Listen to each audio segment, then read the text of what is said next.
একটা শ্রমিক মারা গেলে 12 লক্ষ টাকা দেয় সরকারি গ্যাজেট অনুসারে। যেটা ওরা লগি মাফে কোন জায়গায় কতটুকু পানি আছে, এই জাহাজটায় কতটুকু পানি দরকার। এই মালটা দেখেন, ট্রাকে আনলে কত ট্রাক লাগতো, আর এক জাহাজে কত মাল আনছে, পাথর আনছে।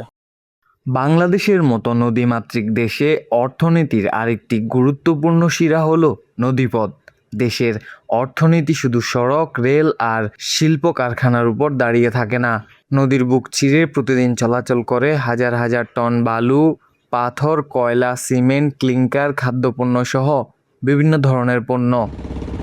এবং তারপরে সিলেকশন বালু আনে, আস্তর বালু আনে, তারপর আপনার পাথর আনে, তারপরে সিমেন্ট আনে, কিলেঙ্কার আনে, এই ইন্ডিয়া গুনে ছাই আসে। বিভিন্ন কাজই আমাদের জাহাজ সেক্টরে বিভিন্ন পণ্য আসা এবং নেওয়া। একটি বাল্কহেড শুধু বালু বহন করে না, এর সাথে যুক্ত থাকে বালু উত্তোলন, লোডিং, আনলোডিং, ঘাট, ইঞ্জিন মেরামত, নৌযান নির্মাণ, যন্ত্রাংশ, জ্বালানি, মাঝি শ্রমিক, একটি বিশাল অর্থনৈতিক কর্মকাণ্ড। অর্থাৎ নদীতে চলা একটি নৌযানকে ঘিরে তৈরি হয় একটি সম্পূর্ণ কর্মসংস্থান চেইন। এখন প্রশ্ন, একই পরিমাণ পণ্য পরিবহনে সড়কের ট্রাক আর নদীপথের বাল্কহেডের অর্থনৈতিক পার্থক্য কতটা? নৌ সেক্টরে না থাকলে তো অনেক অর্থনীতি অতটা হতো না সরকারের। আগেই আপনাকে বলছি যে গাড়ি দিয়া এতগুনা পাথর কয়টা গাড়ি লাগতো, এক জাহাজ মাল আসছে আর গাড়ি লাগতো, অনেক গাড়ি লাগতো। তাহলে গাড়ির ক্যারেন খরচা বেশি, এই তো আমাদের জাহাজে ক্যারেন খরচাটা কম, লাভবান সংখ্যাটা বেশি।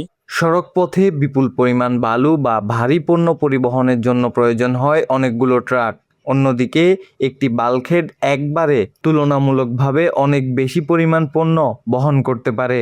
ফলে বড় পরিমাণ ভারী পণ্য পরিবহনে নদীপথ অনেক ক্ষেত্রে কম বাজেট, কম সড়ক চাপ এবং তুলনামূলক দক্ষ পরিবহনের সুযোগ তৈরি করে। মালটা যদি বালু, পাথর, কয়লা যাই বলেন, গাড়িতে যদি সুনামগঞ্জ, সাতকগুণ আনলে গাড়িতে অনেক খরচ বেশি। আর আমাদের বালগেটে আনলে মনে করেন যে খরচ কম। বাল্কহেড ও কার্গো জাহাজের অর্থনৈতিক গুরুত্ব শুধু পণ্য পরিবহনে সীমাবদ্ধ নয়। এই খাতের সঙ্গে সরাসরি যুক্ত মাস্টার, সুকানি, লস্কর, ইঞ্জিন চালক, খালাসি, মেকানিক, ওয়েল্ডার, ঘাট শ্রমিক এবং নৌযান নির্মাণ ও মেরামতের কর্মীরা। আর পরোক্ষভাবে যুক্ত জ্বালানি সরবরাহকারী, যন্ত্রাংশ ব্যবসায়ী, খাবার সরবরাহকারী, নৌযান মালিক, ডকইয়ার্ড, পরিবহন ব্যবসা এবং বিভিন্ন ধরনের সেবা প্রদানকারী মানুষরা। কাছে 1 লক্ষর কাছাকাছি কর্মসংস্থা আছে, বেশি আছে, আরো কম নাই। আহ, অনেক সময় কর্মসংস্থা অনেকে আছে। নদীগঞ্জ সেক্টরে আপনার দেখা গেছে লাইটের শ্রমিক ইউনিয়ন আছে, তারপর কার্গো ভেসেল আছে, তারপর বালগেট আছে, বিভিন্ন ট্রলার আছে, গাছের বডি, বিভিন্ন রকমের ছোট বড় মিলেই আছে আর কি। অর্থাৎ একটি বাল্কহেড বা কার্গো জাহাজ যখন নদীতে চলাচল করে তখন তার সঙ্গে একাধিক পরিবার ও পেশার মানুষের আয় রোজগারও সচল থাকে। আপনার যারা মেরামত ইঞ্জিনিয়ার, বিষয়টা হইলো ওরা পাখা, আমাদের জাহাজের পাখা খুলে, পাখা লাগায়, খোলে, তারপরে পাখা ভাঙিয়ে যে জোড়া দেয়, তারপরে আপনার একবারে এই গ্রাফি বলে, অ্যাঙ্কার বলে, এটি ঠিক করে, এটি মেরামত করে। এরাও শ্রমিকদের আয়তায়, আমাদের নৌ সেক্টর আয়তায়, যত নদীতে কাজ করে নৌ সেক্টর আয়তায় আর কি। বাংলাদেশের নদী শুধু প্রকৃতির অংশ নয়, এটি আমাদের অর্থনীতিরও একটি গুরুত্বপূর্ণ সম্পদ। বালুবাহী বাল্কহেড ও কার্গো জাহাজ দেশের নির্মাণ, শিল্প ও সরবরাহ ব্যবস্থাকে সচল রাখতে গুরুত্বপূর্ণ ভূমিকা পালন করছে। নৌ সেক্টরে তো আমাদের সরকারি রাজস্ব আয় অনেক, সরকার লাভবান হয় এবং বৃদ্ধি হয়।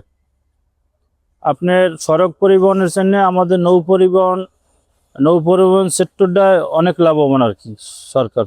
নদীপথের অর্থনীতির সবচেয়ে গুরুত্বপূর্ণ শক্তি হলো মানুষ। যে শ্রমিক ঝড় বৃষ্টি উপেক্ষা করে নদীতে পণ্য পরিবহন করেন, যে শ্রমিক দিনরাত জাহাজে দায়িত্ব পালন করেন, তাদের শ্রমেই সচল থাকে দেশের নৌ পরিবহন ব্যবস্থা। কিন্তু এই শ্রমের সঙ্গে রয়েছে ঝুঁকিও। দুর্ঘটনা, অগ্নিকাণ্ড, ডুবে যাওয়া কিংবা কর্মস্থলে মৃত্যুর মতো ঘটনায় একটি পরিবারের মুহূর্তেই তার উপার্জনক্ষম মানুষকে হারাতে পারে। সেক্ষেত্রে কাজ করে যাচ্ছে বাংলাদেশ নৌ পরিবহন শ্রমিক ফেডারেশনের মতো সংগঠনগুলি।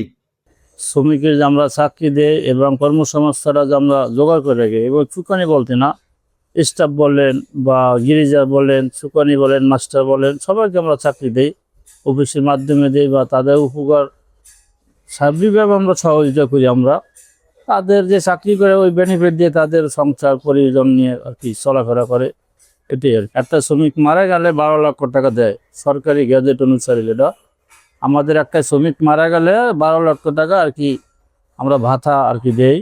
তারপর 12 লক্ষ টাকা তো হয় না, দেখা গেছে একটা শ্রমিক মারা গেলে মালিকের বললা 6-7 লাখ টাকার মতন আর কি আমরা দেই, হাতে উঠে দেই।